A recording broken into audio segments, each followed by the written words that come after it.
Just recorded a quick demo of me painting this horse in like 5 minutes. Real quick color palette. I've got cools to warms, ivory black, ultramarine blue, alizarin crimson, cad red, some kind of orange, can't remember what it is, yellow ochre, titanium white. Created a gray, put some greens in my grays to color match the horse's nose. That's the horse. Kept the brushwork loose. Hope you guys like it.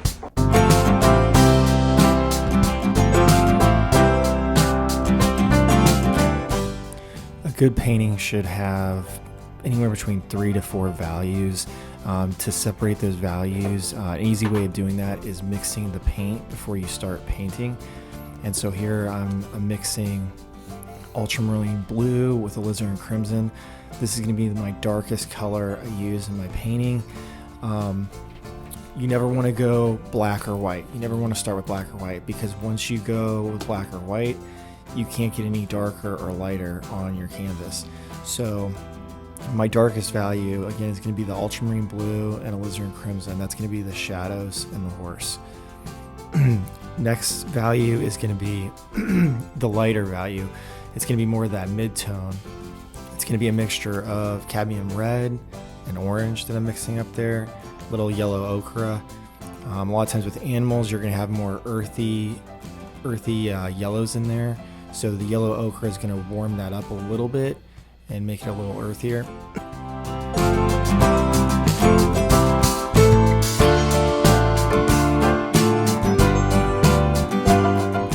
Fourth value, I'm creating a gray for the horse's nose. You're going to see a little bit of gray. If you look at a horse's face, you're going to have that gray is actually going to be a greenish gray, and so you can green up your grays by adding a little yellow ochre. Yellow ochre and ivory black, that makes a green. So basically, if you want to turn that green into more gray, it's just a matter of adding more ivory black and titanium white.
Now that we've got all the color mixed, you can start your drawing. There's no right way of doing this. You can start the drawing first and then mix your color.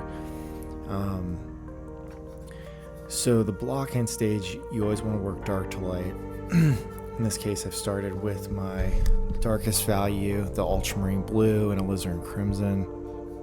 I'm blocking in those shadows. The shadows are going to define the light. So blocking in those dark areas, and this is the part, the drawing, where you can really focus on proportions, anatomy, form. If any of this is off in this stage, it can be corrected. But this is really the most important part of the painting in a lot of ways, because you're designing it, and you're designing where each one of those shapes go. And if something doesn't look right, you can just, clean it off and go back over it again. However, if you continue, it's going to be wrong, and the whole painting's not going to look right. So this is the most important part of the painting, and it's also values. We're talking about values here, so we're putting in the dark values first, and that way we can define the figure, the horse. And so This is a really important process. You want to make sure you're doing a lot of drawing before you do any paintings. In this case, let's say you wanted to paint this horse, you'd probably want to draw it multiple times before you even decide to paint it, because doing that, it's going to get that repetition built up in your brain. You're going to know where all the shapes fall and everything looks. So that way, when you get to the easel and you start working with paint, which is a lot more difficult in a lot of ways than drawing. Drawing, you can put a pencil mark down and correct it really easily. Working into paint now, I'm going to start blocking in my second value. So my first value was the alizarin crimson, ultramarine blue. Next value is going to be a little bit more of that cad red. And so you can see it's going from cool to warm. And if you look at shapes turn. And if you want your painting to have 3D and depth, you're going to need to study that, and that has to be in there. And the only way to achieve that is by shifting from cool to warm, in my opinion. You're gonna see this is obviously a little bit warmer. It's warmer because that cad red. So if you think about ultramarine blue and alizarin crimson, those are a much cooler value.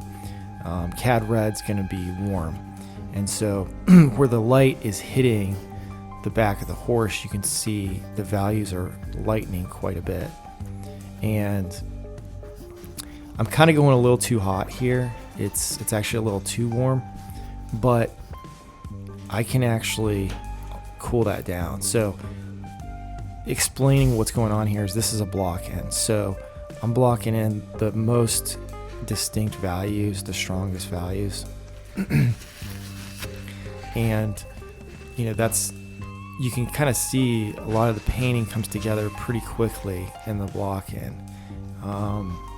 I've been really researching and studying how artists do this, and I love simplifying shapes. And I think good painters, that's what they do, is they're masters at simplifying everything. And I've done this horse quite a few times, and I've kind of learned how to simplify many of the shapes.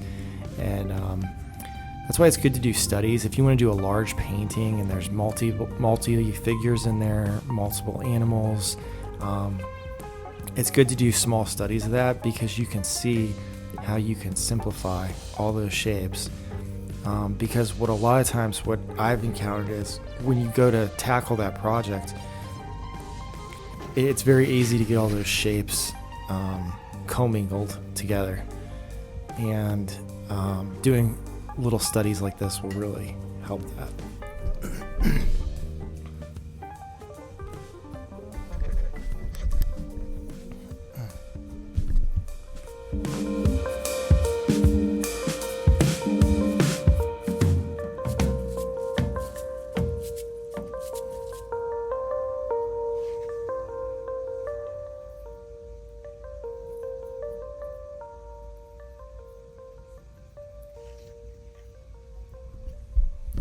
The other thing you want to keep mindful of with oil painting is the paint layers.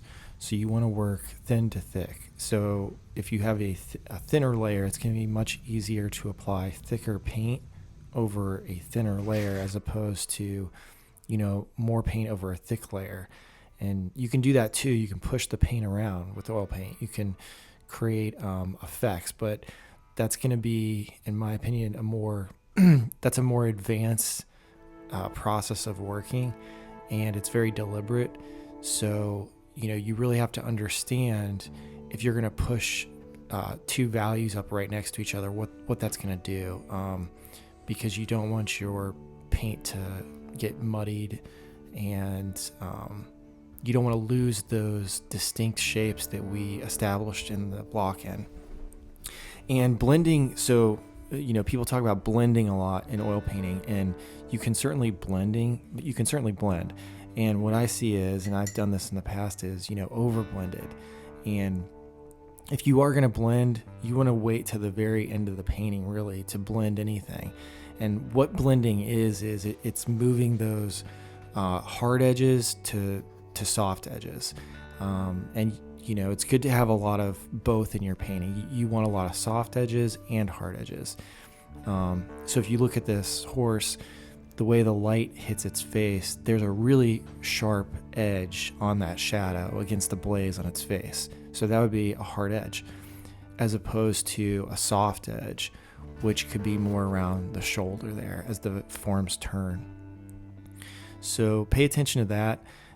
You shouldn't be blending anything until, closer to the end stages. The block end should kind of all look like sharp edges during that stage. Lastly, your final values are going to be your lightest values. You want to save those for last.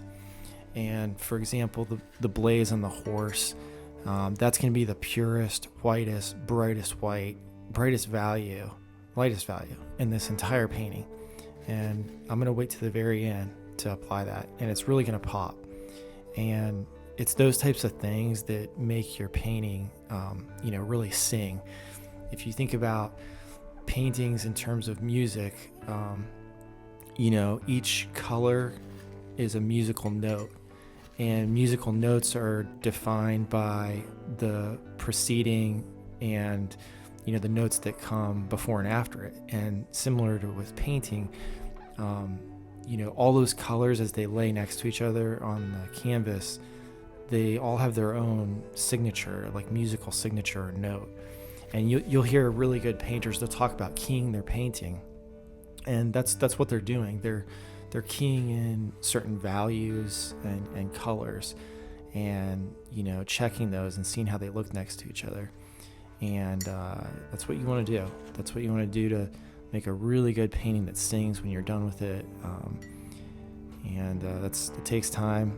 Don't get frustrated, but this is just a study. I'm not trying to make the most amazing painting in the world, but it's just a simple study to show you how these simple forms and values next to each other can make a really interesting picture.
I hope you found this video helpful, and if you did, don't forget to hit the like button and subscribe.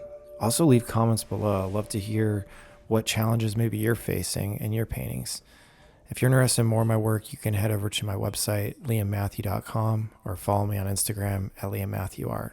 Thanks.